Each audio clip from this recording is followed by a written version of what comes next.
ছোটোবেলা থেকে আমার দিদাকে বলতে শুনেছি যে শরীরের দুর্বলতা কাটানোর জন্য আগে নাকি খুব চটপট শরীরটা ঠিক করতে ফলুই মাছের ঝোল আর ভাত দেওয়া হতো, বা প্রসূতি মায়েরা যাদের প্রসব হয়ে যাওয়ার পর ফলুই মাছের ঝোল ভাত দেওয়া হতো, যাতে তাদের শরীরটা খুব তাড়াতাড়ি সুস্থ হয়ে যায়।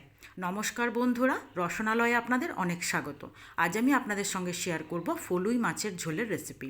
তো চলুন শুরু করি। আমি একদম এখানে টাটকা ফলুই মাছ নিয়েছি, যেটা একদমই সকালে বাজারে নড়াচড়া ফলুই। আর এই রকম ফলুই মাছ খাওয়া কিন্তু আমাদের শরীরের জন্য খুবই উপকারী। হ্যাঁ, হয়তো অনেকে কিন্তু কাঁটার ভয়ে কম খান, তবে খেলে কিন্তু খুব উপকারী। এবার প্রথমে মাছগুলো ধুয়ে আমি একটু লবণ আর হলুদ মাখিয়ে নেব। এই মাছ কিন্তু আমি চাইলে আরেকটু ছোট করতে পারতাম, কিন্তু আমি একটু বড় বড়ই টুকরোগুলো রেখেছি। মাছগুলো প্রচণ্ড কাটা হলেও এতটাই সুস্বাদু, মানুষ খেতে কিন্তু খুব ভালোবাসে, তবে এখন সচরাচর বাজারে খুব বেশি পাওয়া যায় না।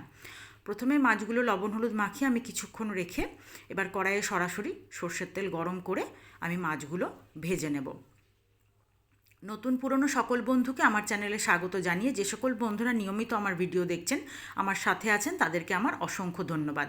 আর যে সকল বন্ধুরা আজকেই হয়তো আমার ভিডিওটা প্রথম দেখছেন, এখনও চ্যানেলটি সাবস্ক্রাইব করেননি, তারা প্লিজ চ্যানেলটি সাবস্ক্রাইব করে পাশে থাকা বেল আইকনটি প্রেস করে দেবেন। নতুন নতুন ভিডিওর নোটিফিকেশান সব আগে আপনাদের কাছে পৌঁছে যাবে। আর যে সকল বন্ধুরা ফেসবুক পেজ থেকে আমার ভিডিওটি দেখছেন, তারা অবশ্যই আমার ফেসবুক পেজটি ফলো করে দেবেন। এবার মাছগুলোকে আমি ভালো করে ভেজে তুলে নেব, তবে মাছ খুব কড়া করে ভাজবেন না, তাতে কিন্তু মাছের পুষ্টিগুণটা নষ্ট হয়ে যাবে। এবার মাছগুলো ভেজে তুলে নেওয়ার পর আমি ওই তেলের মধ্যেই রান্নাটা করব। আপনারা কিন্তু চাইলে এই রান্নাটার মধ্যে আলু দিয়েও করতে পারেন, বা অন্য দু একটা সবজি। আমি শুধু মাছ দিয়েই করছি। কালো জিরে ফোড়ন দিয়ে দিলাম 1 টেবিল চামচ আদা বাটা। আদা বাটাটা খুব ভালো করে তেলের সঙ্গে আগে একটু ভেজে নেব।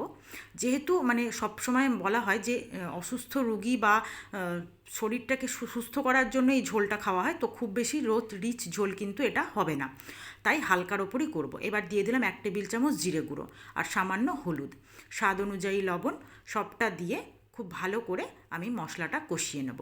আপনারা যেভাবে ভালোবাসা দিয়ে রান্নার চ্যানেলের আমার পাশে আছেন, সেইভাবেই আশা করব আমার ব্লগ চ্যানেলটারও পাশে থাকবেন। আমার ব্লগ চ্যানেলটার লিঙ্ক আমি ডিসক্রিপশন বক্সে অবশ্যই দিয়ে দেবো, আপনারা অবশ্যই একটু সাবস্ক্রাইব করে দেবেন।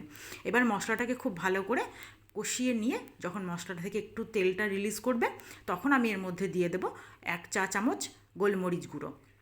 আমি কিন্তু এখানে কাঁচা লঙ্কার ঝালটা ব্যবহার করছি না, যেহেতু এটা সব সময় পাতলা ঝোল হিসাবে খাওয়া হবে, আর প্রসূতি রোগী হোক অসুস্থ যে কোনো মানুষ এই ঝোলটা কিন্তু খেতে পারবে। এরপর গোলমরিচ গুঁড়ো দিয়ে আর একটু ভালো করে নাড়াচাড়া করে দিয়ে দেবো পরিমাণ মতো জল। এরপর যখন ঝোলটা ফুটে উঠবে, তখন আমি এর মধ্যে ভেজে রাখা মাছটাও দিয়ে দেব। ঝোলটাকে ভালো করে এই সময় মশলার সঙ্গে মিশিয়ে নিয়ে আমি একটু ঢাকা দিয়ে দেব।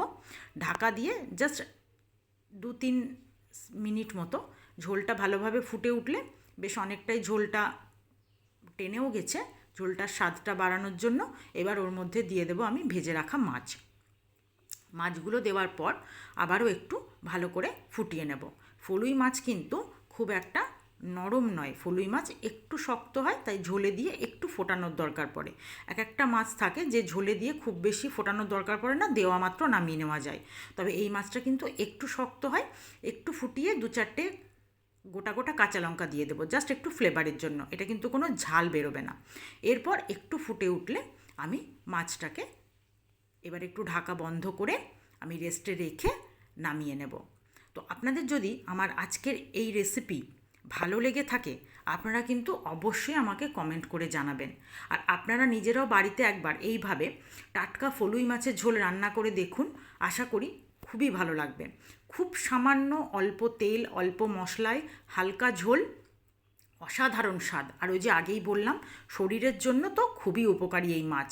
তবে হ্যাঁ, কাঁটাটা দেখে অবশ্যই সাবধানে খেতে হবে।